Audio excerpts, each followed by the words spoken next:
My new limit is 5 minutes because YouTube's trying to sabotage me, so let me try to get through this quick. Okay, basically, Kaiser Wilhelm Institute, this is Nazi Doctors Part 2. It was the Institute of Physics they had there, and they had all kinds of institutes, cute little institutes. You had Bush International Research Committee. You had Neville Chamberlain and Reginald Victor. Churchill, who considers chemical weapons when the British invade, when the Germans plan to invade the beach. And you have Hans Meckel, a German military writer. Also important to note that Kaiser Wilhelm was a military general as well.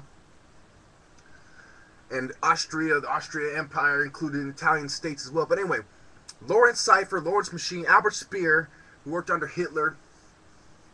He's a key figure as well. Walter Gerlach, I don't have time to explain everything. So Heisenberg, working on bomb, claimed to be working on cosmic rays, so he misled them as to what he was doing. You had Oppenheimer working at the euthanasia office, also getting funding from Rockefeller. Then you have the Tiergarten 4 project, the T4 project, the Reich Work Group, the sanitarian nursing homes in Berlin. Then you had Rockefeller and his Chase National. He funded the Nazis, not just with oil and patents, but also through banking with George Bush's great grandfather as well. Not great-grandfather, but grandfather, Prescott Bush. Now, Dachau institution had 1,200 people who were being treated for malaria, and many of them died overdosing on that drug. Of the 10 million Jews in Europe that Germany claimed exist, they said only 2 or 3 million were fit to work, to show you how they're trying to compound everybody. Then you had the vengeance weapons, the V1 and the V2. And Solicitor Einstein and Roosevelt all collaborated. Corroboration evidence. Kaiser changed its name to Max Planck Institute. And Heisenberg, who worked there, was also part of the Fellow Royal Society in London. Then you had the Star Wars program that wanted to balance nuclear power, balance the force, the nuclear force. So you have two sides, equal forces, so no one has the force to take over the world and overthrow the banking elite, and they're forever fighting each other while the banking elite is war profiteering and sucking the life force out of the poor.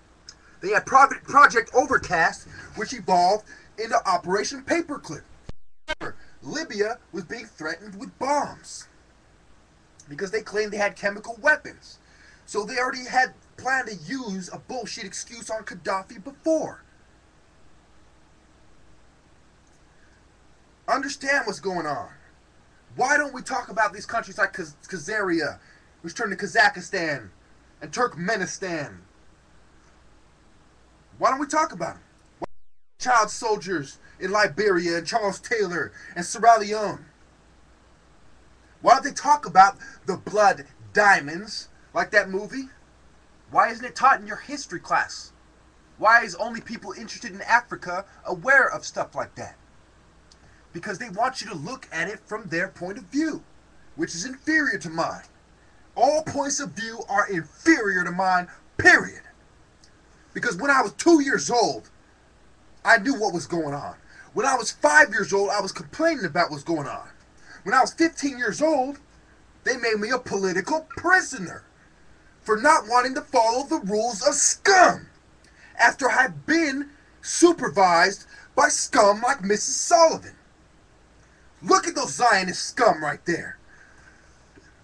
Imagine them in motherfucking judges' outfits, standing up giving a speech as the leader of a nation. A doctor's suit. Because that's who the conspirators are. They're the respectable members of society that practice nepotism, giving each other jobs without proper skills, experience, and merit. Scum. Scheming, colluding, plotting, conspiring. Think I'm playing with you. What they're doing right now, Skull and Bones, same serious look on, same devil look on the face. Why would you take a picture if you're in the same group and not be smiling? This isn't motherfucking Churchill sitting down with the Nazis.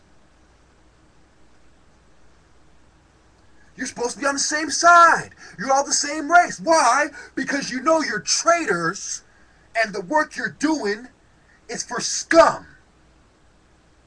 And you're just hoping deep inside that nobody will notice.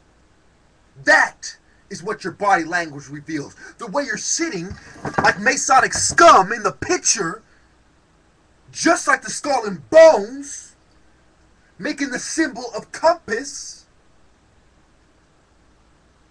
Oh, you're pathetic. I'll end it there before YouTube tries to hack me and restart it again.